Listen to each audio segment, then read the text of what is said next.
सबसे पहले तो स्वागत है आप सभी को हमारे चैनल अखिलेश स्टडीज में। मेरा नाम अखिलेश यादव और आज हम आप लोगों को पढ़ाने वाले हैं कक्षा 10 के 2026 का जो अभी हाल ही में पेपर हुआ है, उसी पेपर को सॉल्व करके आप लोगों को हम समझाएंगे, सिखाएंगे ताकि आप अगले साल की तैयारी को बढ़िया से कर सकें। ठीक।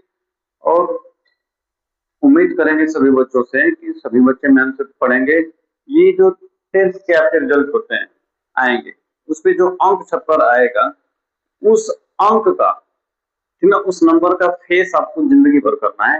ये हमेशा हमेशा के लिए आपके रिजल्ट पे छपे रहेंगे, इसको कोई बदल नहीं सकता है। तो इसीलिए अच्छा नंबर लाने के लिए आप सभी बच्चे खूब मेहनत से पढ़ाई करें।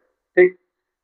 चलते हैं पहला क्वेश्चन की तरफ। लिखा है ना कि यदि, यहाँ पे हल करते हैं, लिखे कि यदि x बटा में एक्स स्क्वायर प्लस का 6 बराबर में 1 बटा का 21 दिया है, इसको सोल्व करेंगे। ये रहे इनके चारों ऑप्शन, सोल्व करेंगे, देखेंगे क्या आंसर आएगा। तो सबसे पहले क्या कर सकते हैं, देखिए यहां से करेंगे तिर्यक गुणा। क्या करते हैं, तिर्यक गुणा करने पर, ठीक ना। जब तिर्यक गुणा करेंगे तो क्या हो जाएगा, इसका गुणा इसमें, इसका गुणा इसमें हो जाएगा। तो ये क्या हो जाएगा, सबसे पहले इधर हो जाएगा हमारे पास 31 बराबर, ये हो जाएगा क्या, हमारे एक्स स्क्वायर प्लस का 6 हो जाएगा। आएंगे समझ में। इधर ये प्लस कहते हैं, इसको इधर भेजेंगे तो इधर हो जाएगा 31 माइनस का 6 बराबर में एक्स स्क्वायर। तो इसको माइनस करेंगे तो बचेगा 25 बराबर में, इधर हो जाएगा एक्स स्क्वायर। जब इस पे से स्क्वायर हटाएंगे तो इस पे लग जाएगा रूट। तो क्या हो जाएगा, एक्स बराबर रूट में 25 का मान होता है 5। तो ये हो जाएगा हमारा आंसर। तो ऑप्शन नंबर सी ये हो जाएगा हमारा सही। आएगा नहीं आप लोगों को समझ में, यानी कि जब पहले को सॉल्व करेंगे तो हमारा आंसर क्या आ जाएगा, हमारा x का मान 5 आ जाएगा। ये रहा हमारा 1 नंबर का ये क्वेश्चन दिया था, ठीक। तो 26 के क्लास 10 के गणित में ये 1 नंबर का ये सवाल दिया था, जिसका मान क्या आ जाएगा, x का मान 5 आ जाएगा। ठीक। चलिए ऐसे ही बढ़ेंगे अगले क्वेश्चन की तरफ। क्वेश्चन नंबर दूसरा हमारा हो जाएगा, ठीक।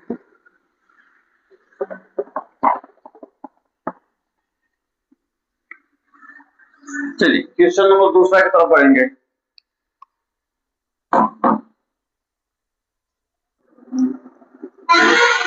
चलिए क्वेश्चन नंबर दूसरा हमारा दिया है, देखिए कि 2 रूट में 2, ये संख्या कैसी है हमको बताना है। ये भी हमारा क्वेश्चन 1 नंबर का। ये सब बहुविकल्पीय क्वेश्चन आप लोगों को करवा रहे हैं, ठीक ना। तो पहला क्वेश्चन दिया है हमारा क्या, 2 रूट में 2 संख्या कैसी है हमको बताना है। पहला ऑप्शन दिया है परमेय है, कि पूर्णांक है, कि अपरमेय है, या प्राकृतिक है, बताइए। तो सबसे पहले देखिए होगा क्या, तो ये 2 है हमारा, ठीक, और ये गुणांक में है रूट के 2 में। आएगा नहीं समझ में, बताइए। तो जहां हमको पता है कि ये क्या हो जाएगा हमारे पास, तो रूट में 2 अपरमेय संख्या है। कैसी संख्या है, अपरमेय संख्या है।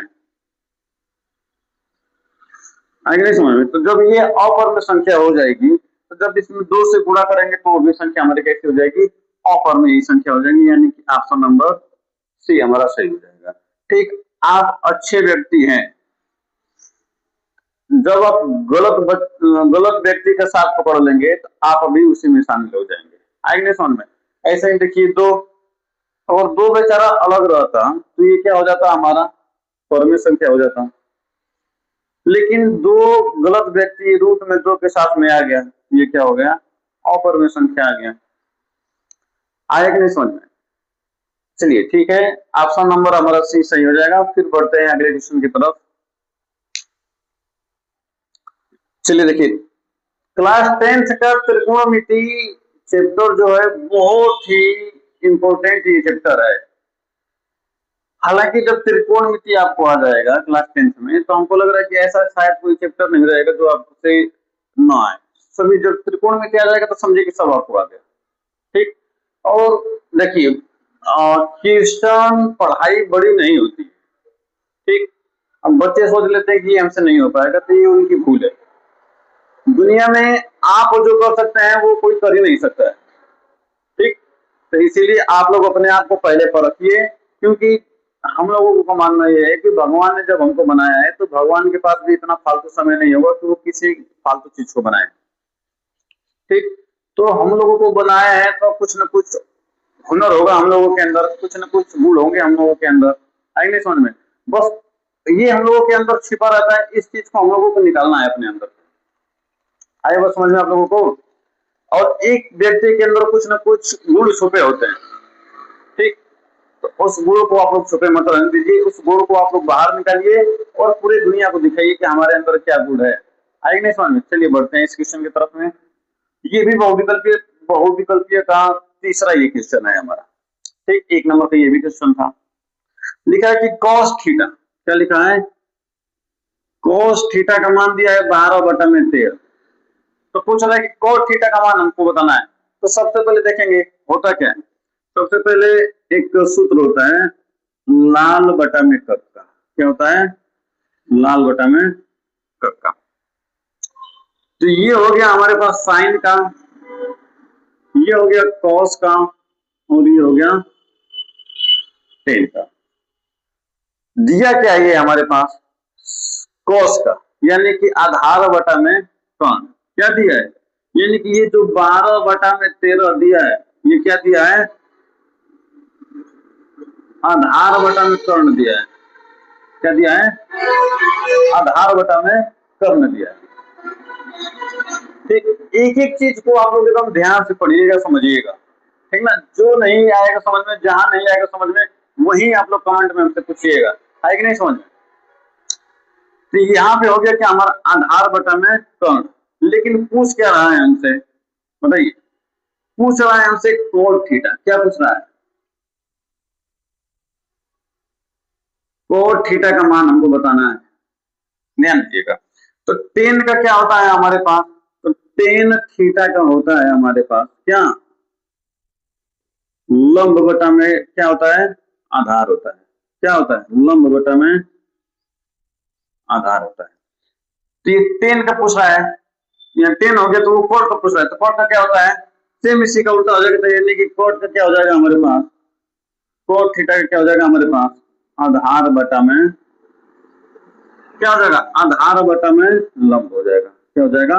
आधार बटा में लंब हो जाएगा। ये क्यों होता है? तो आप लोगों को पता है कि क्या होता है? टेन थीटा बराबर होता है 1 का कॉट थीटा। ये फार्मूला हमारे पास है। कॉट थीटा का हम निकालेंगे तो क्या हो जाएगा? 1 का टेन थीटा हो जाएगा। आएगा नहीं समझ में? ये क्या हो जाएगा? क्या कोट थीटा का निकाल लेते हैं।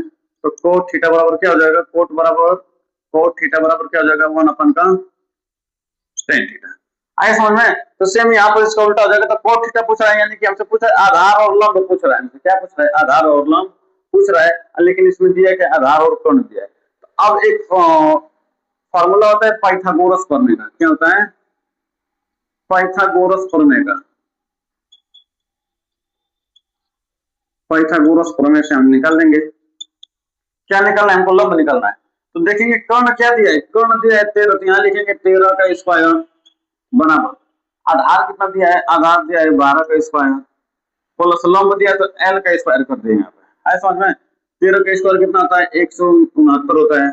12 का स्क्वायर 144 होता है। इधर आ जाएगा कितना हमारे पास? एल का स्क्वायर आ जाएगा। है समझ में?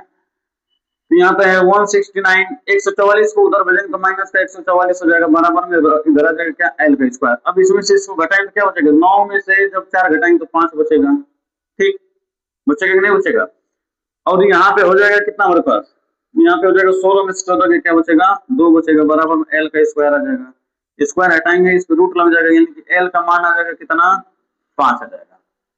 यानी कि कोट थीटा हो जाएगा क्या हमारे पास? कोट थीटा बराबर होता क्या? यहाँ पे लिख देते हैं। कोट थीटा बराबर होता है हमारे पास क्या? आधार बटा में लंब होता है। यानी कि आधार हमारा दिया है कितना? 12 और लंब कितना आ गया? 5 आ गया। यानी कि 12 बटा में 5 हमारा क्या हो जाएगा? आंसर हो जाएगा। ऑप्शन में कहा? ऑप्शन नंबर 4 ये रहा हमारा क्या? ऑप्शन नंबर 4 ये हो जाएगा हमारा सही। तो उम्मीद करते होंगे कि ये क्वेश्चन आप लोगों को भली भांति समझ में आया होगा, खूब बढ़िया से समझ में आया होगा। नहीं आया होगा तो इस वीडियो को आप लोग पीछे कर एक बार फिर से देख लीजिएगा, ताकि वीडियो पूरी तरह से आप लोगों को समझ में आ जाए। ठीक ना? देखिए दुनिया में कुछ करना है तो कुछ खोना पड़ेगा, ठीक।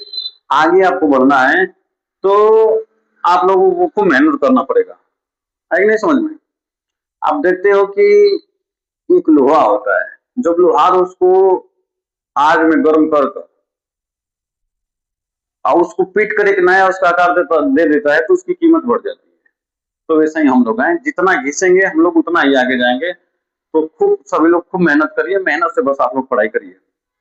चलिए बढ़ते हैं अगले क्वेश्चन की तरफ। चलिए क्वेश्चन नंबर 4 में लिखा है कि यदि समीकरण 2x² माइनस का 8x बराबर में c बराबर 0, ये मूल के बराबर दे दिए हैं। किसके बराबर दे दिया है? मूल के बराबर दे दिया है। तो सबसे पहले समीकरण लिखेंगे, हल में लिख लेते हैं समीकरण। समीकरण क्या है? 2x² माइनस का 8x प्लस का c बराबर में 0 दे दिया है। तो 0 को मत लिखिए, समीकरण लिख लीजिए। तो इसकी जब तुलना हम कर देंगे द्विघात समीकरण से, कैसे? ax² माइनस का b है, ठीक ना, और प्लस का c से जब करेंगे तो x² से x² कट जाएगा, x से x कट जाएगा, यानी कि a बराबर आ जाएगा कितना? 2 और b बराबर आ गया कितना हमारे पास? 8 आ गया। है कि नहीं समझ में? और c का मान आ गया कितना? नहीं दिया तो c मान लेते हैं, ठीक।